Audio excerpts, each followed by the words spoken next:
Hey everyone, welcome back. Today I'm thrilled to finally unveil how we turned our dream of house hacking into a reality after years of wanting to make it happen. Living in Hawaii made house hacking seem like a distant dream.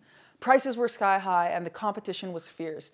Even a simple fourplex was way out of our reach, with properties easily exceeding 1 million, causing us to pay astronomical prices even if we bought a house hack. I mean, our property that we bought for 2 bedrooms costed $450,000. And so things really changed once we relocated to Utah.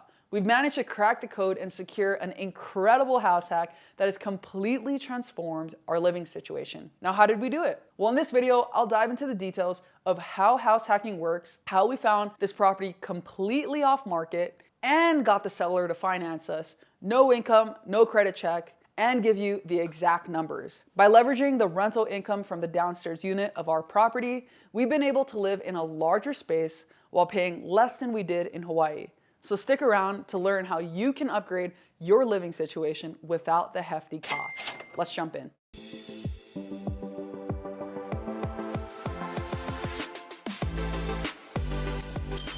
First things first, what is house hacking? House hacking is a real estate term used to describe generating passive income from renting out a piece of your property while living there yourself. This can mean anything from renting a room in your house to purchasing a multifamily home and living in one of the units while other renters occupy the remaining units. The point of this strategy is to decrease your living expenses and maybe even live for free, which I've been able to do before in the expensive Southern California. So if you haven't watched that video, make sure you go to the link. We'll link it below in the description. That way you can see how you can live for free in an expensive market too, without even buying the house. Now, sometimes house hacking even means renting out storage in your house for people's ATVs. Maybe you have an RV pad, you go rent out your RV pad for someone to park it there, or even just someone's extra stuff that they don't have room for at their house. The term house hacking means literally finding any way to generate income from your home. Now that you know what house hacking actually is, I'll talk to you about how we found our property and our first house hack completely off market and even got the seller to finance us.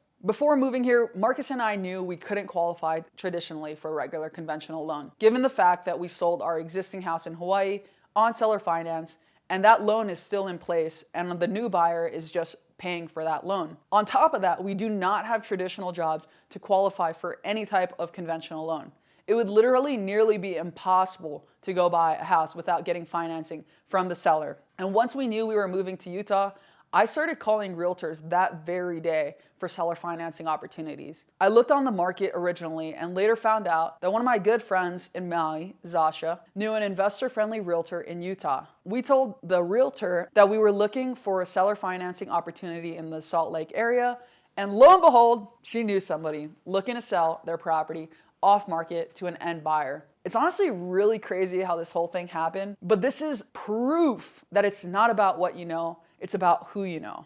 And the seller was selling this 5-bedroom, 3-bath house, 2,200 square feet. The location was perfect as it was really close to Utah Lake, walking distance, and coming from Hawaii, we knew we'd be missing ocean views, and at least this would suffice. It's not the prettiest lake, but we'll take what we can get. Now, the moment you've all been waiting for, the numbers. Before we get into how much we're paying on our current house, here's how much we were paying to live in Hawaii. That way you can see the comparison. In March of 2022, we bought a 2-bedroom, 1-bath, single-level townhouse for $448,000. Now, in this scenario, Marcus was working in the Army. We used a VA loan at 0 down and ended up securing a 3.5% interest rate. This mortgage ended up being $2,058 a month. Now remember, this is mortgage only and there are still additional costs to buy a house. So these costs are taxes and insurance. We were paying $130. The HOA itself was $400, which that was considered a cheap HOA, and that included water and sewer. So total monthly costs before utilities, besides water and sewer, were $2,588 a month. Now in Hawaii, electricity and internet are pretty costly. That totaled to about $300 to $400 a month, depending on the month. Keep in mind, This is without running any AC. So all in total, we were spending about $3,000 a month to live in this little 600 square foot house or condo or townhouse in Hawaii. Now in Utah, we bought this 5-bedroom, 3-bath house for $565,000. We put $50,000 down and ended up with a loan balance of $515,000 at 5.5%. The total mortgage payment is $2,924. Now we do have solar on this house, and that solar lease is $152 a month. Electric, water, sewer, and trash, we're looking at an additional $100 a month. Internet is only $20, it's crazy. Gas is really the most expensive cost, that's $200. And then HOA, $30 a month, minor. Taxes and insurance, $163 a month.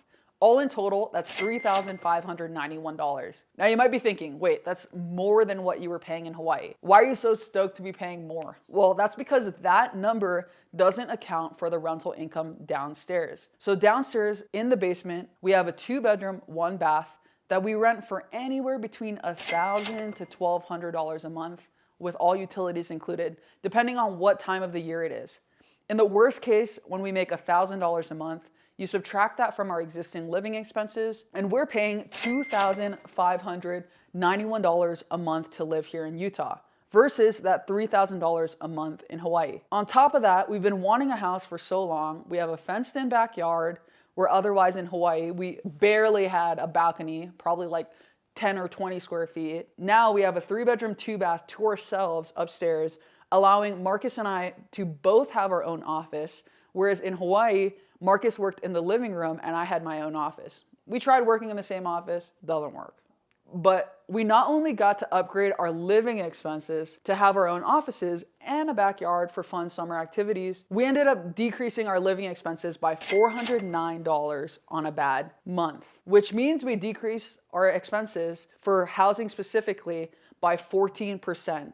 Now remember, this is housing only. This doesn't include the cheaper cost of living for gas, food, fun, and all that stuff. How would you like to decrease your living expenses by 13%? And guess what? You can. If you made it to the end of this video, I want to encourage you that doing something like this is totally possible. If someone like me from Hawaii, who grew up with immigrant parents, came here with nothing, can make these dreams come true, I promise so can you.